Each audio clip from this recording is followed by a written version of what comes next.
Today the topic we are going to discuss is very interesting topic of Pakistan study, that is Constitution 1973.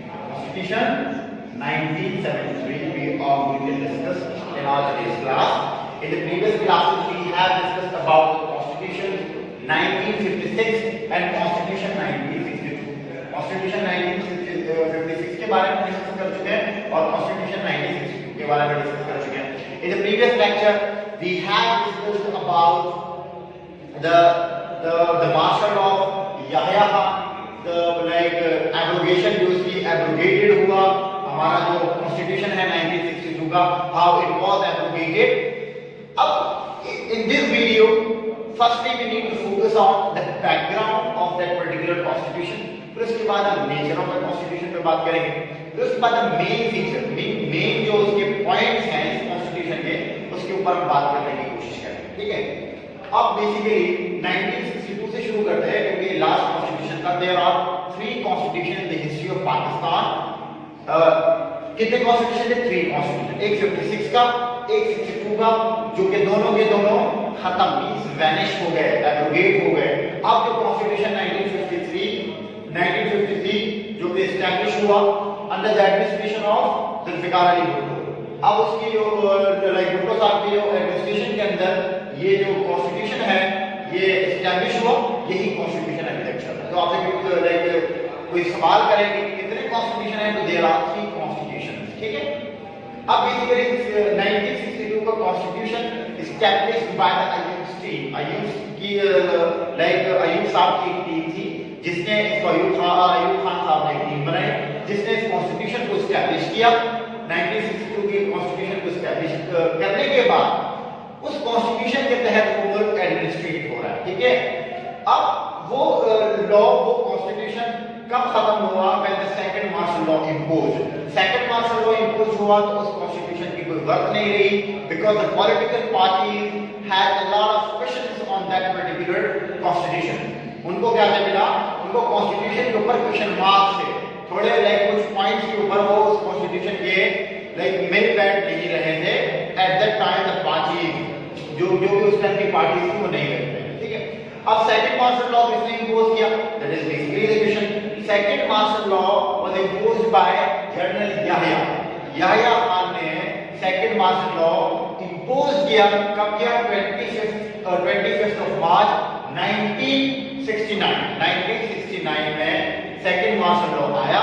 Second martial law basically the main responsibility of the general Yahya to ensure the election in the country. अब हमने पिछले lecture में पढ़ा कि election हुए 1970 के जो election हुए वो किसके तहत हुए? LFO, लीगल फ्रेमवर्क ऑर्डिनेंस के तहत इलेक्शन हुए. इलेक्शन के अंदर हमारे पास 2 पार्टी सामने आई, अवामी लीग आई और पाकिस्तान पीपल्स पार्टी हमारे पास सामने आई. अब इलेक्शन के बाद हमारे पास वो मैंने हमने डिस्कस किया है प्रीवियस लेक्चर कि मींस कौन सी पार्टी ने सीट्स ली और कौन सी पार्टी ने ईस्ट पाकिस्तान से सीट ली, कौन सी पार्टी ने वेस्ट पाकिस्तान से सीट ली. हमने डिफरेंट कॉजेस के ऊपर बात की थी. फिर उसके बाद 1971 की वॉर होती है.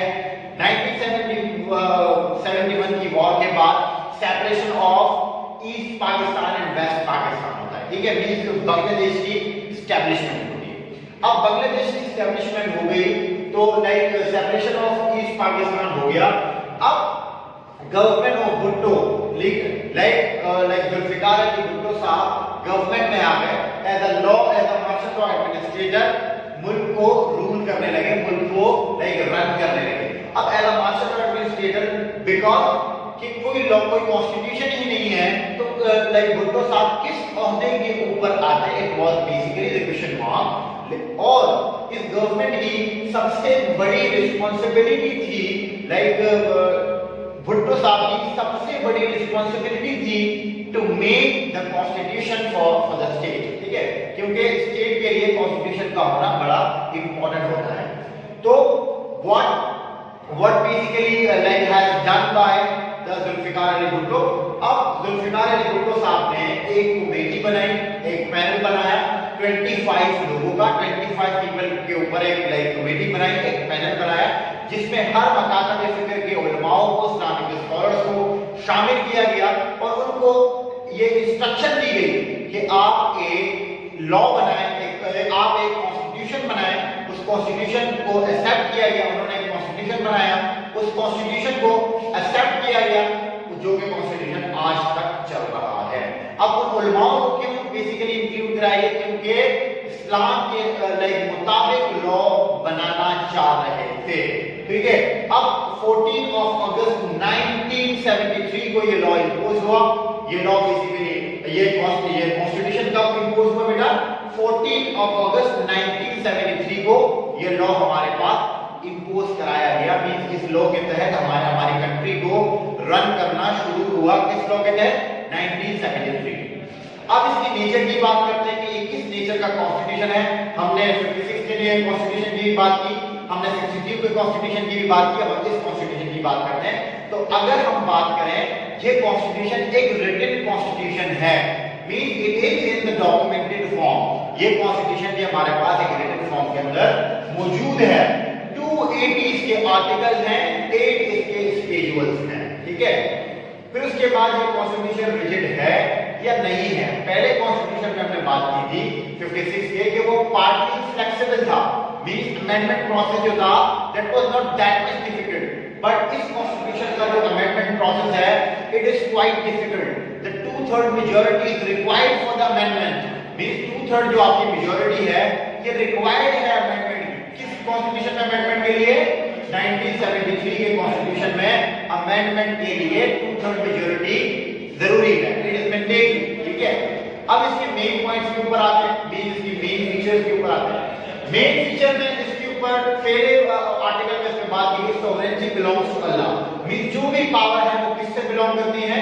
वो अल्लाह से बिलोंग करती है। पहले इसके अंदर लाइक इस कॉन्स्टिट्यूशन के तहत sovereignty belongs to Allah, means जो भी पावर है वो अल्लाह से, अल्लाह की है, मींस अल्लाह से बिलोंग करती है। दूसरी बात इसमें डिफाइन किया गया कि what particular state is. State की डेफिनेशन हमें इस कॉन्स्टिट्यूशन के तहत हमें मिली, मींस इस कॉन्स्टिट्यूशन ने स्टेट को डिफाइन किया। फिर इस कॉन्स्टिट्यूशन ने पाकिस्तान को एज अ फेडरेशन कंसीडर किया, means Pakistan is a federation according to the constitution 1973, ठीक है बेटा। दूसरी बात इसके अंदर की गई नेम के ऊपर, means according to that particular constitution Pakistan का नाम क्या है? Islamic Republic of Pakistan, means पूरा नाम अगर आप देखें, आपसे कोई पूछे कि अकॉर्डिंग टू द कॉन्स्टिट्यूशन 1973 क्या नाम है पाकिस्तान का? Islamic Republic of Pakistan. दूसरी बात इसमें रिलीजन के ऊपर बात की गई। रिलीजन मींस जो स्टेट का जो रिलीजन होगा वो इस्लाम होगा, मींस आपका जो स्टेट रिलीजन है वो इस्लाम होगा। आपका जो बड़े ओहदे में prime minister and the president they must be Muslim, उनको मुसलमान होना जरूरी है। अगर वो पाकिस्तान के कोई भी बंदा पाकिस्तान का प्राइम मिनिस्टर या प्रेसिडेंट बनना चाहे तो उनको मुसलमान होना जरूरी है।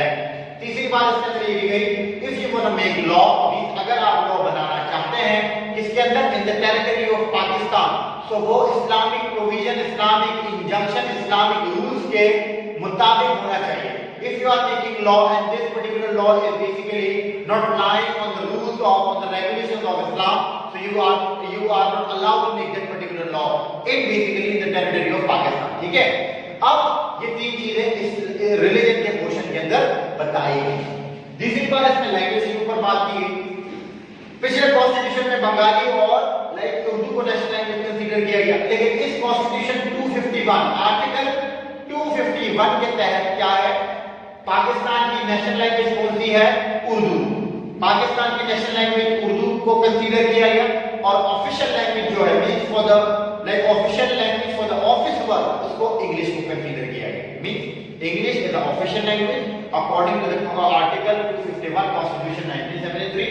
और उसी आर्टिकल के तहत हमारे पास कौन सी जो लाइक मादरी जो कौमी ज़बान है हमारे पास वो कौन सी है? उर्दू। दूसरी बात है फंडामेंटल राइट्स के ऊपर बात की गई। राइट्स का मैंने पोर्शन को उसको रखा, राइट्स फॉर माइनॉरिटी और फंडामेंटल आ जाता है, ठीक है। Fundamental rights basically are those rights जो बेसिक राइट्स होते हैं, जो आपके एक प्लेस में, आपकी टेरिटरी में जो बेसिक राइट होते हैं, like right of liberty, right of life, right of live, right of education, right of speech, right of expression, ये सारे आपके क्या है बेटा? राइट्स हैं, आपके बेसिक राइट्स हैं जो कि कॉन्स्टिट्यूशन ने आपको दिए हैं, तो it is the responsibility of the state to give these rights आपको दे। ठीक है, कॉन्स्टिट्यूशन ने आर्टिकल 8 से लेके आर्टिकल 28 तक कॉन्स्टिट्यूशन आपके राइट्स को डिफाइन कर रहा है कि वो राइट जो कि स्टेट की रिस्पांसिबिलिटी है, कॉन्स्टिट्यूशन आर्टिकल 8 से 28 तक इसने आपके राइट्स को डिफाइन किया है।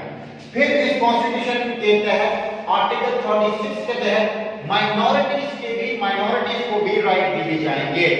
ऐसा नहीं हो सकता कि ये इस्लामिक स्टेट है तो माइनॉरिटीज को राइट न दिए जाए। कॉन्स्टिट्यूशन हमारे पास 73 माइनॉरिटीज के राइट को भी डिफाइन कर रहा है। ठीक है, मींस को आर्टिकल 36 को डिफाइन करता है।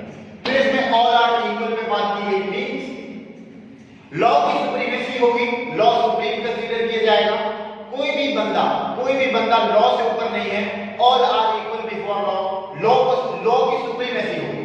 मींस अगर कॉन्स्टिट्यूशन बना तो कॉन्स्टिट्यूशन सबके लिए इक्वल है, कोई भी upper class, middle class, lower class का कोई भी इशू नहीं है, सबके लिए लॉ को इक्वल कंसीडर किया जाएगा। लॉ सुप्रीम रहेगा, बाकी सब नीचे होंगे। ठीक है, उसके बाद इसके अंदर गवर्नमेंट के ऊपर बात की गई।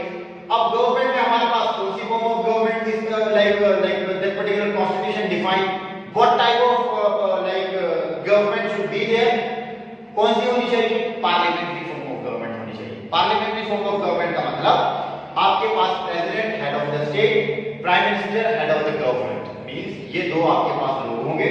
फिर इनके तहत आपके पास लाइक सारा निजाम चलेगा, आप कंट्री को, ये दो कंट्री को रन करेंगे। ठीक है, इसके बाद इसमें हाउसेस के ऊपर बात की गई। दो हाउसेस हमारे पास होंगे अकॉर्डिंग टू दिस कॉन्स्टिट्यूशन, एक है सेनेट, एक है नेशनल असेंबली। मींस सेनेट एक हमारे पास एक हाउस होगा, एक हमारे पास नेशनल असेंबली होगी। ठीक है, फिर इसके अंदर एक और बात की गई, मींस एक बंदा, the one person cannot be the part of both the houses, कोई भी बंदा दो like at the same time दो हाउसेस के अंदर पार्ट प्ले नहीं कर सकता, रोल प्ले नहीं कर सकता। वो एक ही लाइक असेंबली, एक ही हाउस के अंदर रहेगा। मींस उसके पास सिलेक्शन है, उसके पास चॉइस है कि या तो वो सेनेट सेलेक्ट करे या तो वो नेशनल असेंबली सेलेक्ट करे। ये भी किसने बताया, मैं कॉन्स्टिट्यूशन ने बताया। फिर कॉन्स्टिट्यूशन जुडिशरी की बात करता है, इंडिपेंडेंट जुडिशरी। आर्टिकल 175 एलोकेट करता है पावर जुडिशरी को, इंडिपेंडेंट जुडिशरी को डिफाइन करता है कि आपकी जुडिशरी जो है वो टोटली इंडिपेंडेंट है, वो कोई भी फैसला कर सकती है। फैसले के अंदर जुडिशरी को कोई भी लाइक किसी भी पॉलिटिकल पार्टी को कोई मदाखलत की इजाजत नहीं। क्यों कि जुडिशरी बाइख्तियार है, जुडिशरी हमारे पास एक लाइक इख्तियार रखती है अपना फैसला करने का। So basically this is all about the constitution, this is all about the constitution 1973। ये मैंने कॉन्स्टिट्यूशन 1973 के कुछ मेन पॉइंट्स को डिस्कस किया, कुछ मैंने इसके बैकग्राउंड को डिस्कस किया। मैंने तीन चीजें इसमें डिस्कस की, देखिए बेटा, बैकग्राउंड को डिस्कस किया, नेचर को डिस्कस किया, इसके मेन पॉइंट्स को डिस्कस किया। ठीक है, देखिए ये कॉन्स्टिट्यूशन जो 73 है, it is quite important topic. क्यों ये इंपॉर्टेंट टॉपिक क्यों है, क्योंकि ये हमारे पास प्रेजेंट लॉ है, प्रेजेंट कॉन्स्टिट्यूशन है, इसके तहत अभी हमारा मुल्क चल रहा है। ठीक है, if you have any question, any query, anything regarding this topic, देखिए बड़ा इंपॉर्टेंट टॉपिक है। मेरी पिछली वीडियोस को समझने की कोशिश करें, उसको देखने की कोशिश करें, उसको देखने के बाद आपको ये टॉपिक जो है वो सही तरीके से समझ आएगा। Thank you so much, see you tomorrow इंशाल्लाह इन द नेक्स्ट वीडियो।